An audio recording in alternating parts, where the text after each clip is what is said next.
It was just another Tuesday at Sealy High School. We were in the middle of a routine lockdown drill. I remember glancing around the room, making sure everyone was there. But where was Luna? She always sat next to me in history class, but her seat was empty. Has anyone seen Luna? I whispered to my friend Mike. He shook his head, looking just as puzzled as I felt. The teacher, Mrs. Harris, was trying to keep everyone calm, but I could see worry in her eyes too. Maybe she's in the bathroom, Mike suggested, but that didn't make sense. Luna would have been back by now. Something felt off. The drill continued, and we followed protocol, moving to the corner of the room and staying silent. My heart was pounding in my chest. Why wasn't she back yet? Suddenly, the school's intercom crackled to life. This is not a drill. Repeat, this is not a drill. My stomach dropped. What was going on? What's happening? Someone whispered, panic creeping into their voice. I don't know, Mrs. Harris replied, trying to keep her voice steady. Just stay quiet. I couldn't help but peek out the small window in the classroom door. The hallway was empty, but something caught my eye. A shadow moved quickly past the lockers. Was it a teacher, a student, or something worse? Did you see that? I asked Mike, my voice barely above a whisper. See what? He replied, looking as scared as I felt. Something's out there, I said. I think it's a person. The minutes felt like hours. Every little noise made me jump. Then I heard footsteps, heavy and deliberate. They were getting closer. Do you think it's Luna? Mike asked, his eyes wide with fear. I don't know, I replied, my voice shaking. But I don't think so. The footsteps stopped right outside our door. My heart was racing. I could hear my own breathing, loud and fast. Then the handle turned, but it didn't open. The door was locked. Whoever it was, they tried again, harder this time, but it held. Who is that? Someone whispered. I don't know, Mrs. Harris replied, her voice tight with fear. Stay quiet. Finally, after what felt like an eternity, we heard sirens in the distance. The tension in the room was unbearable. When the police arrived, they moved quickly through the school, checking each room. Eventually, an officer opened our door. Everyone okay in here? He asked, his face serious but calm. We're fine, Mrs. Harris replied. But one of our students, Luna, is missing. We'll find her, he promised. Minutes later, the lockdown was lifted, and we were told to remain in our classrooms until further notice. I kept thinking about Luna. Was she safe? Where could she be? We later learned that a man with a weapon had been roaming the halls. He was apprehended before anyone was hurt, but the fear was real. Luna was found hiding in a bathroom, terrified but safe. The experience left me and my classmates shaken. School was supposed to be a safe place, but that day we realized how vulnerable we were. Will things ever go back to normal? I asked Mike as we left the building. I don't know, he replied. I hope so. But deep down, I knew things had changed.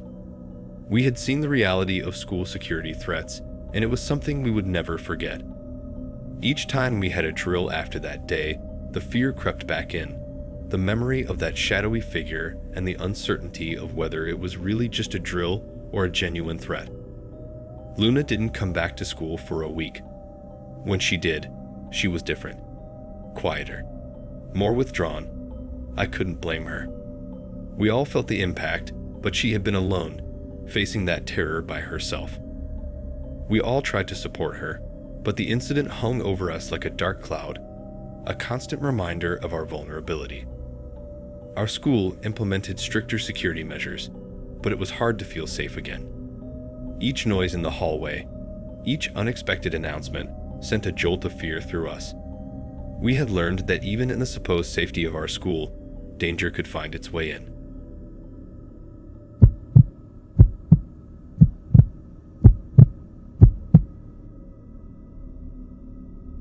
I was sitting in the cafeteria when I first noticed it. Henry, a quiet guy in my class, was being cornered by a group of seniors. They were laughing, pushing him around. Henry's face was pale, his eyes wide with fear. My heart pounded in my chest. Should I do something? What could I do? Did you see that?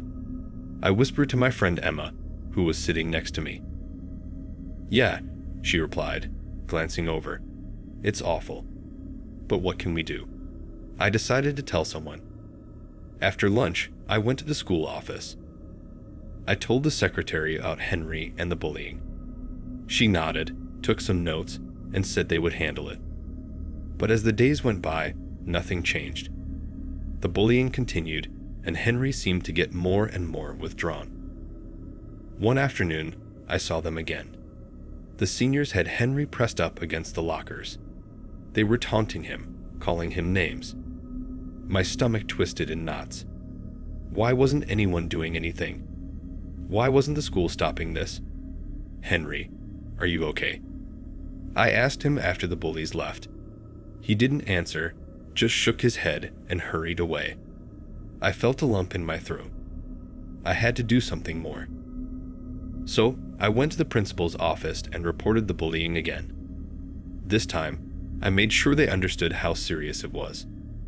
The principal assured me they would take action. But the next day, Henry wasn't in school. I felt a sinking feeling in my gut. What had happened to him? Was he okay? Had you seen Henry? I asked Emma, my voice trembling. No, she said, looking worried. Do you think something happened to him? Later that day, the principal made an announcement. Henry had attempted suicide and was in the hospital in critical condition. The news hit me like a punch to the gut. My legs felt weak, and I had to sit down. How had it come to this? How had no one stopped the bullying in time? That night, I couldn't sleep. I kept replaying the scenes in my head. Henry being pushed around, his terrified eyes. The school's empty promises to take action. I felt sick with guilt and anger. Why hadn't they done anything? Why had they ignored my reports? The next day at school, the atmosphere was heavy. Everyone was talking about Henry. Some people seemed shocked, others just sad. I felt a burning anger inside me. How could the school let this happen? Why didn't they protect him? Do you think they'll do something now? I asked Emma during lunch. I don't know, she replied, shaking her head. I hope so. Days turned into weeks, and Henry remained in the hospital. The school made a big show of implementing anti-bullying programs. But it felt too little, too late. The damage was done. Henry's life was forever changed, and so was mine. I couldn't shake the feeling of helplessness, the anger at the school's inaction. Every time I walked past the spot where Henry was bullied, I felt a pang of guilt. Could I have done more? Should I have done something differently? The incident haunted me. It made me question everything. How many other kids were suffering in silence? How many more would have to endure what Henry did before something truly changed? The school's commitment to student safety felt like a hollow promise. I vowed to keep speaking out, to keep pushing for real change. For Henry, and for every other student who felt alone and unheard.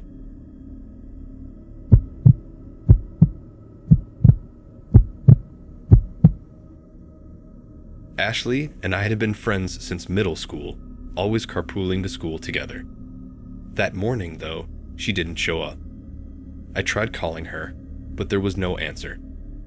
I felt a knot in my stomach. Something was wrong. I decided to drive to her house. When I arrived, her car was still in the driveway. I knocked on the door, but no one answered. Panic began to set in. I knew where the spare key was hidden, so I let myself in. The house was eerily quiet. I called out her name, but there was no response. I found Ashley in her bedroom, lying on the floor. Her face was pale, and she wasn't moving.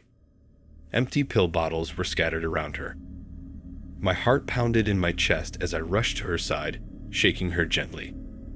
Ashley, Wake up. Please wake up." She didn't respond. I fumbled for my phone, my hands trembling as I dialed 911. I could barely speak, but I managed to tell the operator what had happened. The minutes felt like hours as I waited for the paramedics to arrive. When they finally did, they took over, pushing me aside gently. I watched helplessly as they worked on her, administering something to counteract the pills. They loaded her onto a stretcher and took her to the hospital. I followed in my car, my mind racing with fear and guilt. At the hospital, I called Ashley's parents, who were out of town. They were frantic and said they were on their way. I sat in the waiting room, feeling numb. How had I missed the signs? We were so close, yet I had no idea she was struggling this much. Hours later, a doctor came out to tell me that Ashley was stable. She had overdosed on prescription pills, something she had been hiding from everyone. The doctor said she was lucky to be alive. The next few days were a blur. Ashley's parents arrived, and she was moved to a rehab facility. The school was buzzing with rumors. Everyone was shocked that someone like Ashley could have such a problem. It exposed a hidden issue in our seemingly perfect school. I couldn't shake the image of her lifeless body from my mind. I realized how little we know of the struggles people hide. It made me more aware, more cautious. Ashley's fight wasn't over, but neither was my determination to be there for her, no matter what.